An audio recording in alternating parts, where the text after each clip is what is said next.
ওরে আমি পায়ে হাত রেখে বলি, গোপনে গিয়া ক্ষমা চাইও। শিক্ষকের মনে কষ্ট দিয়া জীবন সফল কোনোদিন হবে না। ওলামায়ে কেরামের সাথে বেয়াদবি যদি হইয়া যায়, গোপনে গিয়া ক্ষমা চাইও। মাকে যদি কষ্ট দিয়া থাকো, বাসায় যাইয়া গোপনে মায়ের ক্ষমা চাইও। আর বলি, ওরে যুবক, মা তুমি আমার মাথায় হাত দিয়া একটু দোয়া করিয়া দাও, আর আমি নামাজ ছাড়ব না। যদি মাকে বলতে পারো, দেখবি মায়ের চোখে পানি। মা একটা ডাক দিয়া বলবে, বাবা আয় আয়। মাথায় হাত দিয়া আমার আল্লাহকে ডাকবে আর বলবে, আরশে আজিমের মালিক, আমার সন্তানটারে কবুল করে নাও। মায়ের দোয়া যখন শুরু হয়ে যাবে, দেখবি ভাগ্যের চাকা খুলিয়া যাবে। কত মা, কত বাবারা কান্না করে, সন্তান মায়ের সাথে এতটাই খারাপ আচরণ করে, বাবার সাথে খারাপ আচরণ করে। ইদানিং কালে তো এতটাই বেপরোয়া, অনেক সন্তানের খবর শুনি মায়ের গায়ে হাত তুলে, বাবার গায়ে হাত তুলে। অনুরোধ করে বলি, বেয়াদবি করিস না রে যুবক। মা বাবা যদি বদদুয়া দেয়, ধ্বংস হয়ে যাবি। ওরে ওই মা বাবার চোখের পানি আর দোয়া ছাড়াই চেয়ারে বসতে পারি নাই। ওই মা বাবার চোখের পানি আর দোয়া ছাড়া তুমি পরীক্ষায় পাস করো নাই।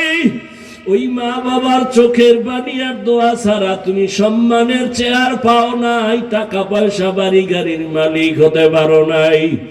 ওই মা বাবারে কষ্ট দিও না।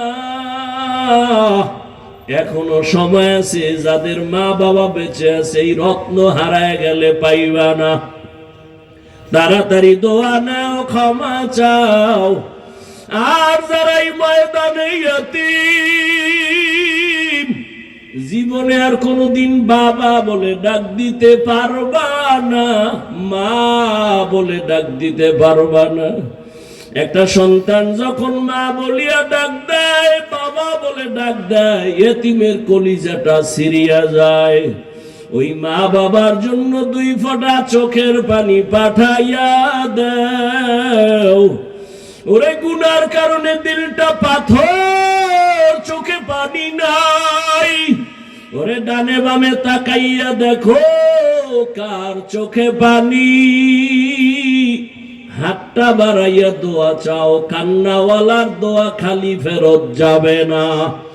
ও কান্নাওয়ালা বাবারা, আপনাদের কপাল কত ভালো, আর আমাদের কপাল বড় খারাপ।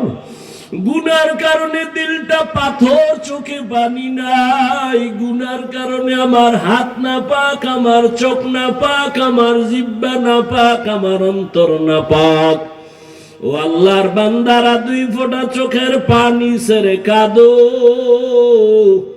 আর মনে মনে আল্লাহকে বলো, আল্লাহ আর নামাজ ছাড়বো না, আর দাড়ি কাটবো না, বেপরদায় চলবো না, মা বাবার সাথে আর বেয়াদবি করবো না, শিক্ষকের সাথে বেয়াদবি করবো না, ওলামায়ে কেরামের পরামর্শ নিয়ে নবীর তরিকায় চলবো। তওবার নিয়ত যদি করতে পারো, আমার আল্লাহ রহমতের দরজা খুলবেন। ও আল্লাহর বান্দারা, জানি না কার কপাল ওমরের মতো খুলবে, আর কার কপাল আবু জাহালের মতো পুড়িয়া যাবে। ওমরের মতো বান্দা কপাল যদি চাও, কান্না করে 2 ফোঁটা চোখের পানি সারিয়া দাও। আর আমার গোপনে মনে মনে আমার আল্লাহকে ডাকো, আর বলো, আল্লাহ আর দাড়ি কাটবো না, আর নামাজ ছাড়বো না, আর বেপরদায় চলবো না। মা বাবার দোয়া নিয়া, শিক্ষকের দোয়া নিয়া, উলামায়ে কেরামের পরামর্শ নিয়া চলবো। আল্লাহ আমাদের সবাইকে কবুল করেন, বলেন আমিন।